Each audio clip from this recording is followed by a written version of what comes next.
بسم اللہ الرحمن الرحیم۔ السلام علیکم ناظرین، ابتدا سبوق سید کے ساتھ میں صبح بخیر۔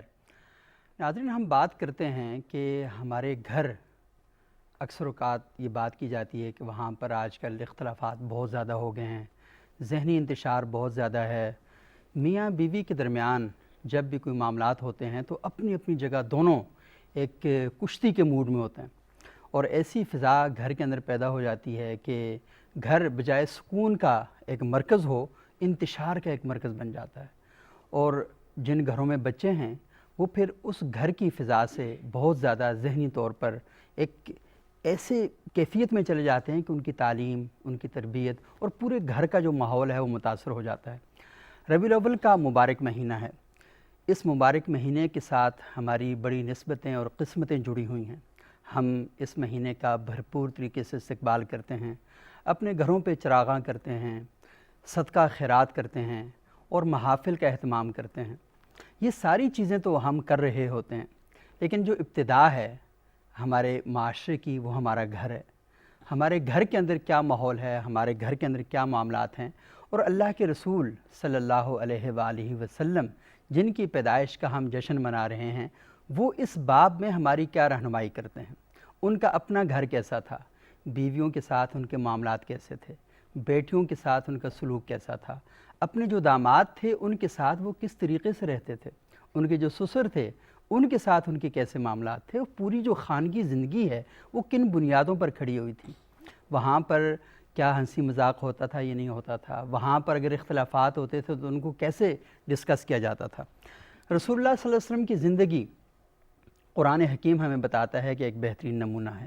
تو جب یہ بہترین نمونہ ہے تو ہم یہ دیکھیں گے کہ ہم بہت سی باتیں بتاتے ہیں کہ اللہ کے رسول کی زندگی ہمیں لمحہ بلمحہ رہنمائی فراہم کرتی ہے، تو اس معاملے میں وہ ہماری کیا رہنمائی کرتی ہے۔ اور آج ہمارے ساتھ ہمارے انتہائی دو معزز مہمان موجود ہیں۔ صاحبزادہ امانت رسول صاحب، بہت شکریہ۔ صاحبزادہ امانت رسول صاحب مذہبی اسکالر ہیں، مختلف ٹی وی چینلز پر مذہب کے بارے میں گفتگو کرتے ہیں، اور اس کے علاوہ ان کا اپنا ایک ادارہ بھی ہے، ایک رسالہ بھی ان کے ہاں سے ہر مہینے شائع ہوتا ہے، اور اس میں یہ جو ہماری معاشرت ہے اس کو بہتر بنانے کے لیے بہت زبردست باتیں کی جاتی ہیں۔ اور ہماری دوسری مہمان ہیں نورین امانت صاحبہ۔ بہت شکریہ نورین صاحبہ، آپ ہمارے پروگرام میں تشریف لائیں۔ اور مزے کی بات ناظرین آپ کو میں بتاؤں، صاحبزادہ امانت رسول صاحب اور نورین امانت صاحبہ یہ دونوں میاں بیوی بھی ہیں، اور یہ ایک بڑا خوبصورت رشتہ ہے، دونوں اس میں بڑے بندھے ہوئے ہیں، اور یہ دونوں ٹی وی چینلز پر آ کر مذہب کی بات بتاتے ہیں، معاشرے میں جو خرابیاں ہیں ان کے بارے میں نشاندہی کرتے ہیں۔ عموماً ہمارے ہاں یہ بات کی جاتی ہے کہ جو لوگ ممبر و محراب پر یا کسی سٹیج پر گفتگو کرتے ہیں ان کی جو اپنی زندگی ہوتی ہے وہ بہت مختلف ہوتی ہے۔ تو آج ہم تھوڑا سا جانیں گے ان دونوں حضرات سے کہ یہ اپنی زندگی کیسے گزارتے ہیں، اور سب سے انٹرسٹنگ بات یہ ہے کہ سٹیج پہ تو باتیں کرنا بڑا آسان ہوتا ہے، میں بھی یہاں پر بیٹھ کے کر رہا ہوں، تو گھر کے اندر جو ماحول ہے وہ کیسا ہوتا ہے۔ تو میں بجائے اس کے کہ صاحبزادہ امانت رسول صاحب سے بات کا آغاز کروں، میں نورین امانت صاحبہ سے بات کا آغاز کروں گا۔ تو بتائیے گا نورین صاحبہ، صاحبزادہ صاحب تو بہت زبردست باتیں کرتے ہیں، ہم تو بڑے متاثر ہوتے ہیں جب یہ گفتگو کرتے ہیں، بڑا دھیما پن ہوتا ہے گفتگو میں، تو یہ دھیما پن گھر میں بھی ہوتا ہے یا وہاں برتن سے برتن کھٹک رہے ہوتے ہیں؟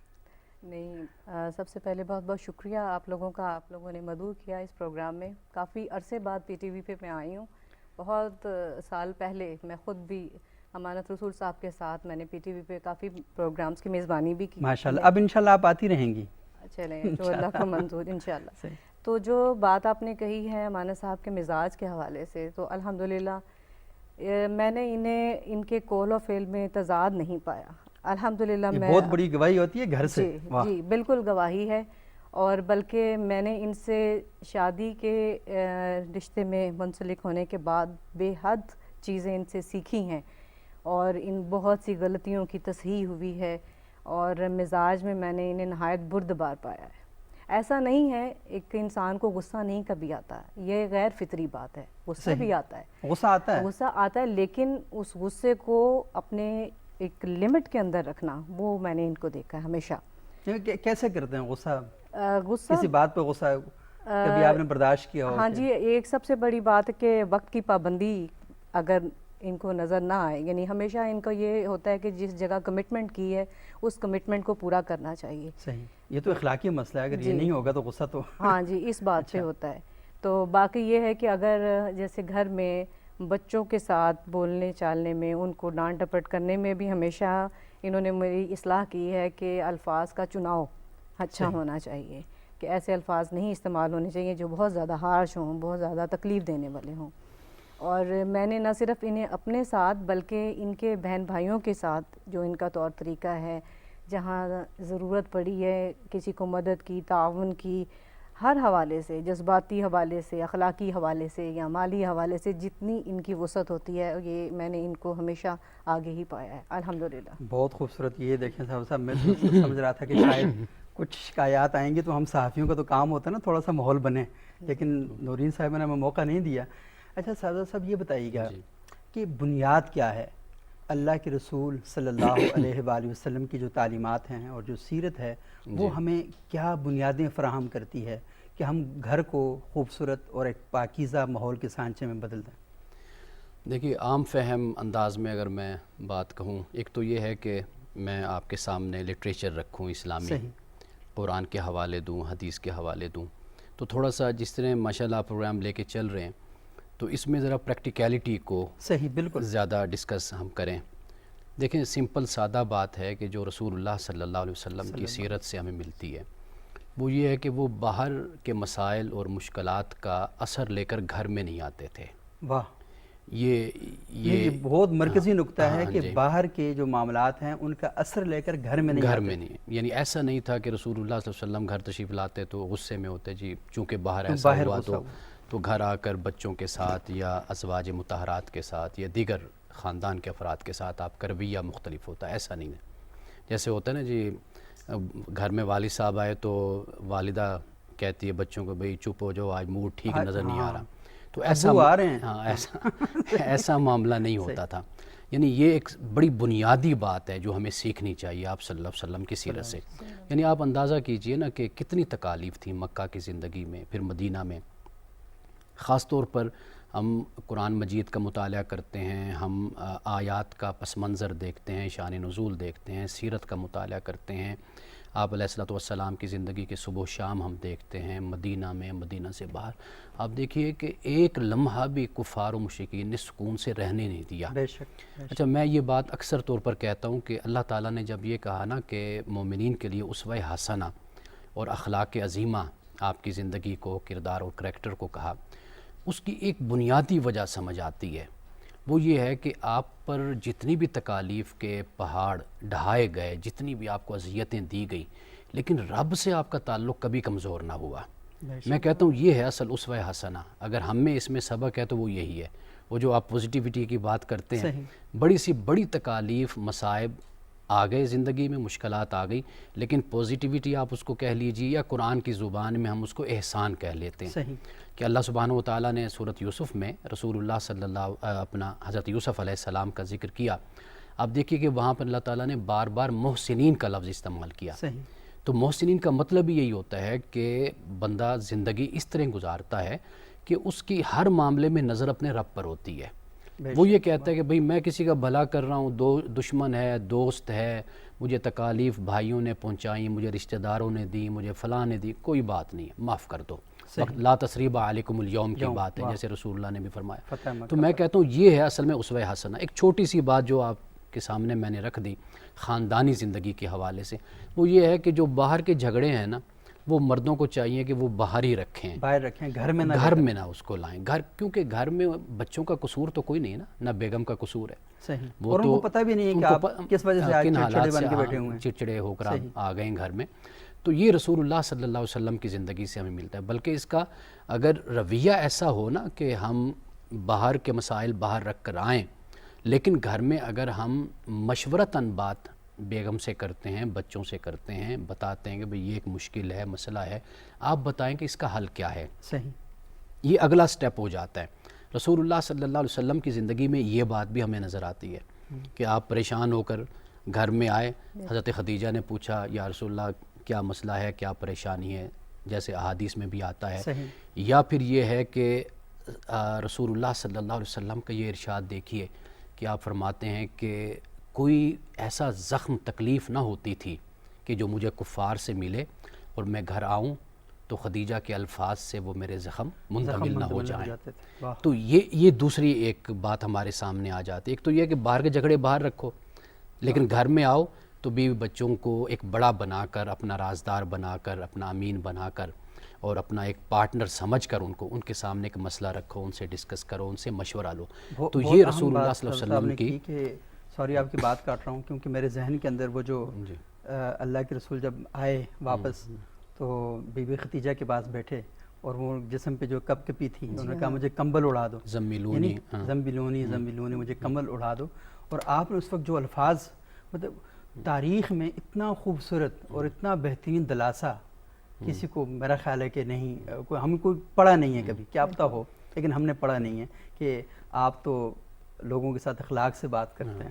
آپ تو جی میں اسی بات کے حوالے سے پوائنٹ کہ میاں بیوی کا رشتہ جو ہے، اس میں دوستی کا ہونا جو ہے نا ایلیمنٹ سب سے بڑا. رسول پاک صلی اللہ علیہ وسلم کی یہی جو بات ہم لوگ ابھی بتا رہے ہیں، اس میں دوستانہ بات آ گئی کہ آپ نے اپنی بیگم کے ساتھ شیئر کیا اور پھر انہوں نے اس کا حق ادا کیا کہ آپ کی حوصلہ افزائی کی، آپ کو دلاسا دیا. ایک شوہر جب گھر آتا ہے، اگر ہم اخلاقی حوالے سے بھی بات کریں کہ خوشحال زندگی کے لیے ایک ٹپ ہے کہ تھکا ہارا شوہر جب گھر آتا ہے مسائل کے ساتھ، امانہ صاحب نے کہا کہ وہ اپنے مسائل باہر چھوڑ کے آئے، لیکن ایک بیوی کی بھی بہت بڑی ذمہ داری بنتی ہے کہ جب ایک شوہر اس کے سارا دن باہر سے گزار کے آتا ہے تو اس کا بہترین استقبال کیا جائے.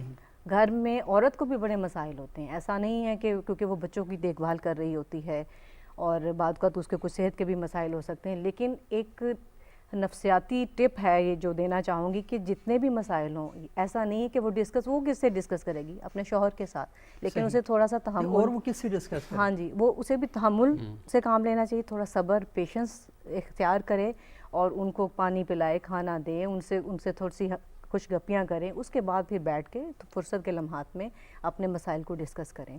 رسول پاک صلی اللہ علیہ وسلم اپنی بیٹیوں کے ساتھ بے انتہا محبت کرتے تھے، شفقت کرتے تھے.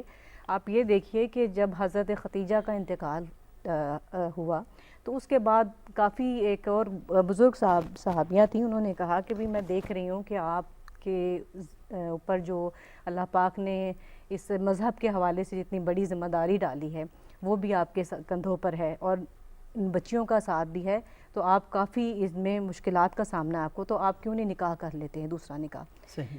اس موقع پہ بھی آپ دیکھیے رسول پاک صلی اللہ علیہ وسلم کا انتخاب کہ اور بھی بہت سارے رشتے تھے، لیکن آپ نے اپنے سے بڑی عمر حضرت سودا علیہ السلام کا اس موقع پہ انتخاب کیا. کیوں؟ اس کے پیچھے یہ ریزن تھی کہ وہ سمجھدار تھیں، تجربہ کار تھیں اور انہیں ضرورت تھی کہ وہ اپنی بیٹیوں کے لیے انہیں ایک ایسی ماں چاہیے تھی جو ان کو ہر حوالے سے سمجھا سکیں، ان کی ٹیک کیئر کر سکیں اور ان کی تربیت کر سکیں. اچھا، ویسے میرا ایک فلسفہ ہے، میں آپ اتنی دلچسپ باتیں کر رہے ہیں، یقیناً میرے ذہن میں جو سوال ہیں نا وہ ختم ہو چکے ہیں. میں کہوں نہیں، یہ بات جاری رہے، کیونکہ شاید اس کے اندر سب سے اہم بات یہ ہے کہ آپ اس لائف کا دونوں ایکسپیرینس کر رہے ہیں اور اس کے نتیجے میں باتیں جو ہیں ہمیں بتا رہے ہیں. اچھا، ایک بات اگر میں ان سے پوچھوں، آپ نے بھی کہا کہ امانت صاحب، تو آپ گھر میں امانت صاحب ہی کہتے ہیں؟ جی بالکل، میں شروع سے امانت صاحب کہتی ہوں. اچھا، سعد صاحب کا. اچھا، یہ امانتاً صاحب کہتے ہیں. اچھا، آپ کیا کہتے ہیں؟ میں نور بولتا ہوں. اچھا، نورین. ہم پہلے دن سے ہی ہم نے یہ طے کیا تھا، نورین پورا نام بولنے کے بجائے نور. نور زیادہ خوبصورت نام ہے، نورین بھی اچھا نام ہے، لیکن والد صاحب نورین کہتے تھے. اچھا، ماشاءاللہ. تو یعنی وہ کہتے تھے کہ اصل لفظ جو ہے وہ نورین وہ بولنا چاہیے. نورین. نورین کے بارے میں وہ کہتے تھے کہ شاید یہ یعنی ہماری زبان کا نہیں ہے یا کسی اور زبان کا یہ لفظ ہے.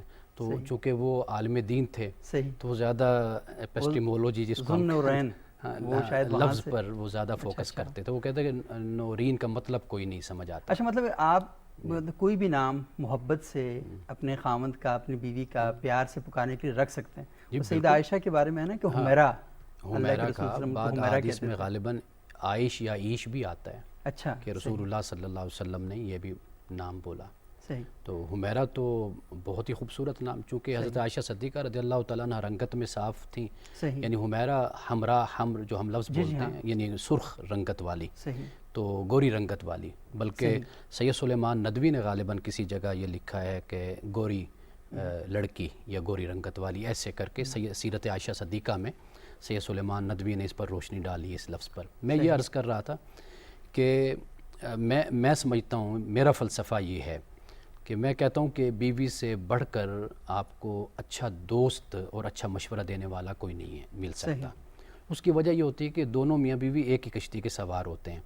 بیوی کو پتہ ہوتا ہے کہ اس کو غلط مشورہ دیا تو اسی کشتی میں میں بھی سوار ہوں. تو یعنی ایک اس پہلو سے اگر دیکھا جائے تو سب سے بہتر مشورہ انسان کو اس کا ساتھی دیتا ہے. بالکل. چاہے وہ بیوی ہو یا وہ میاں ہو، خامند ہو.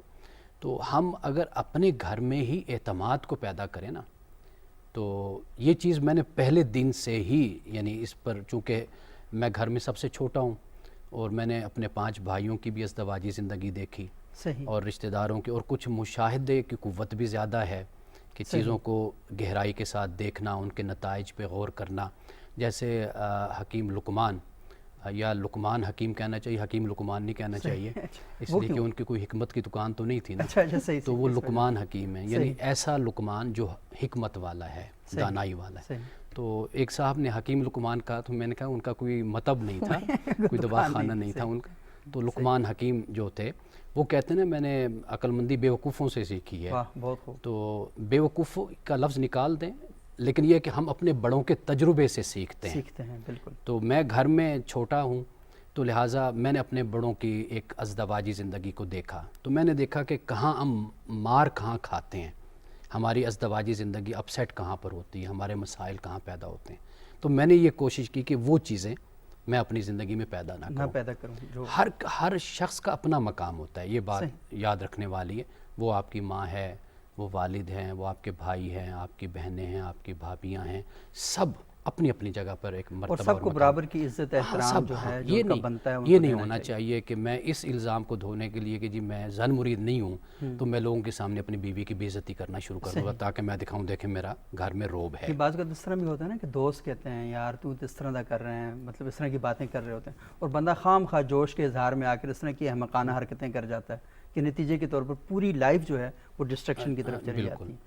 اچھا، آپ نے سیدہ عائشہ رضی اللہ تعالیٰ عنہ کی بات کی، تو جو ہی آپ بات کر رہے تھے تو میرے ذہن میں کچھ اشعار بھی ہے اور کچھ واقعات بھی ہے. وہ سیدہ عائشہ رضی اللہ تعالیٰ عنہ کے بارے سے احادیث کی کتب میں لکھا ہوا ہے کہ وہ رسول اللہ صلی اللہ علیہ وسلم اسی جگہ سے پانی پیتے تھے جو جہاں سے سیدہ عائشہ پیتی تھی. تو وہ شاعر نے کہا کہ تیرے دہن کا چبایا ہوا پسند نبی نے سواک کیا، لگے جو پیالے پہ ہونٹ تیرے اسی جگہ سے نبی نے پیا، ہے پیار کتنا نبی کو تجھ سے حمیرہ تجھ کو کہا ہے اکثر، صدیق اکبر کی تو ہے بیٹی رسول اکبر ہیں تیرے شوہر.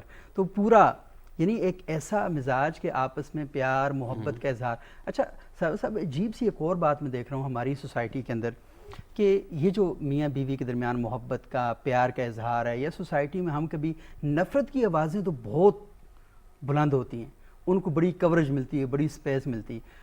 محبت کی جب بات آ جاتی ہے تو پھر اس وقت ہم لوگوں کا بڑا عجیب و غریب سا چکر شروع ہو جاتا ہے. لوگ ہمیں شرمندہ کرنا شروع کر دیتے ہیں اور ہم یہ کہتے ہیں محبت کا اظہار کہیں بے شرمی کا اظہار ہے. تو یہ ایسا کیوں ہے اور اللہ کے رسول اس سلسلے میں ہماری کیا رہنمائی کرتے ہیں؟ دیکھیے، یہ بڑی بنیادی بات آپ نے کہی ہے. اس کا تعلق پوری ایک نفسیات کے ساتھ ہے اور ہمارے معاشرتی اور سماجی رویوں کے ساتھ ہے.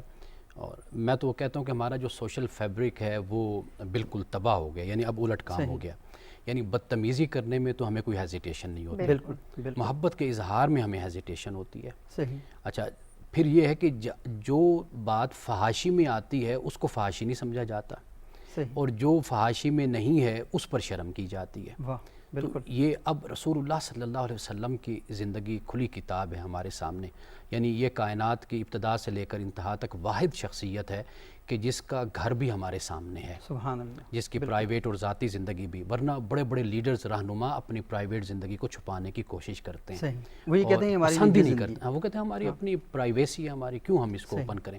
لیکن رسول اللہ نے فرمایا آؤ سیکھو دین، کیونکہ وہ اسوہ حسنہ ہیں. بالکل اسوہ حسنہ، سب کچھ بتایا. بالکل. تو اب معاملہ یہ ہے کہ جو ابھی آپ نے اشارہ کیا حضرت عائشہ صدیقہ رضی اللہ تعالیٰ عنہ کے حوالے سے، آپ کا یہ محبت کا پیار، یہ تعلق حضرت ام سلمہ کے ساتھ بھی ہے، حضرت ماریہ قبطیہ کے ساتھ بھی ہے، صحیح. اور حضرت خدیجہ الکبریٰ رضی اللہ تعالی عنہا، آپ کتنا یعنی حضرت عائشہ بے صدیقہ مثال. رضی اللہ تعالی عنہا یہ کہتی ہیں کہ بھئی میرے دل میں وہ ایک کبھی کبھی ایک ہوک سی اٹھتی تھی، کیا کہہ سکیں یعنی یہ لفظ؟ ایک یہ آتا تھا کبھی کبھی کہ یہ خیال آتا تھا کہ بھئی کہ یا رسول اللہ وہ کتنا عرصہ ہو گیا وہ خاتون تھی، چلی گئی، ان کا لیکن آپ بھول نہیں رہے تو انہیں. رسول اللہ صلی اللہ علیہ وسلم نے فرمایا، کتنے یعنی آپ کے جو جملے ہیں اتنے پیار کے، کہ آپ نے فرمایا کہ اے عائشہ کہ جب دنیا نے مجھے اپنے مال سے محروم رکھا تو اس وقت میری خدمت کرنے والی خدیجہ تھی، جب میری اولاد نہیں کسی سے ہوئی تو اس وقت یعنی پہلے اللہ نے مجھے اولاد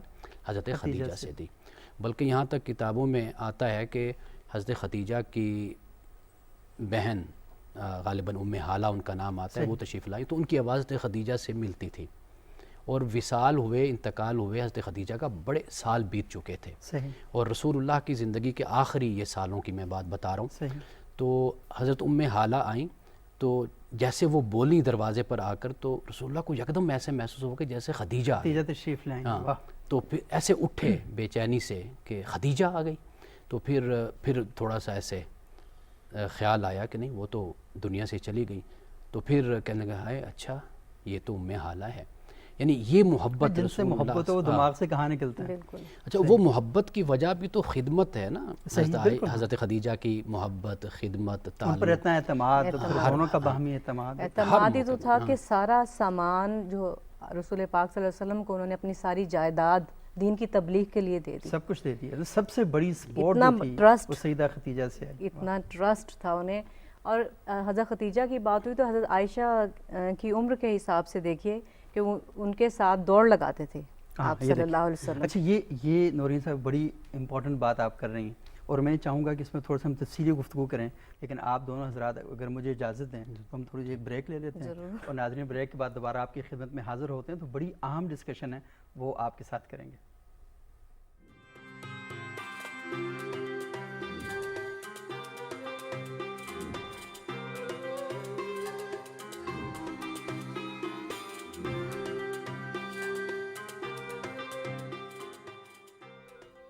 ناظرین وقفے کے بعد ایک بار پھر ابتدا سبوغ سیرت کے ساتھ میں خوش آمدید. اور آج ہم سیرت نبی صلی اللہ علیہ وآلہ وسلم کے حوالے سے بڑی اہم گفتگو کر رہے ہیں، اور یہ اہم گفتگو اس وجہ سے بھی ہے کہ ہماری ابتدا، ہمارے معاشرے کی ابتدا ہمارے گھروں سے ہوتی ہے، اور گھر میں افراد ہوتے ہیں. افراد میں سب سے اہم آپ کے والدین، آپ میاں بیوی وہ ہوتے ہیں، اور بچے آپ سے سیکھ رہے ہوتے ہیں. تو یہ جو سارا معاملہ ہے بڑا اہم ہے. صاحبزادہ عماد رسول صاحب نے گفتگو کے شروع میں کہا کہ اپنے جھگڑے باہر رکھ کے آئیں، گھر میں داخل ہوں تو مسکراتے ہوئے چہرے کے ساتھ آئیں. اور اس کا ایک بہترین حل یہ بھی ہے کہ اگر آپ ڈسٹربڈ ہیں، پریشان ہیں، تو ڈائریکٹ اپنے گھر آنے کے بجائے کسی دوست کی طرف چلے جائیں. 5-10 منٹ، آدھا گھنٹہ وہاں گزار کے، یہ نہیں کہ ساری رات وہیں گزار دیں، لیکن تھوڑا سا ٹائم وہاں گزار کے پھر گھر تشریف لے جائیں. میرا خیال یہ ہے کہ تب تک آپ کی جو بلڈ پریشر ہائی ہوا ہے نا کسی ٹریفک جیم کی وجہ سے، یا باس کے ساتھ کھٹ مٹ کی وجہ سے، یا کسی اور وجہ سے، تو بڑا نارمل ہو چکا ہوگا. تو جب آپ گھر کے اندر خوشگوار انداز سے داخل ہوں گے تو بچے آپ کا چہرہ دیکھتے ہیں، آپ کی اہلیہ آپ کا چہرہ دیکھتی ہے، آپ کے والدین آپ کا چہرہ دیکھتے ہیں، وہ سارا دن آپ کا انتظار کرتے رہتے ہیں. لیکن سارے دن کے بعد آپ شام کو جب گھر میں داخل ہوں، آپ کے منہ پر وہ کیا کہتے ہیں 12 بجے ہوئے ہوں اور عجیب و غریب کیفیت ہو، تو مجھے بتائیں کہ اس گھر کے ماحول کے اندر کہاں خوشگوار جو احساس ہے وہ پیدا ہو سکے گا. تو یہ بڑی اہم بات ہے.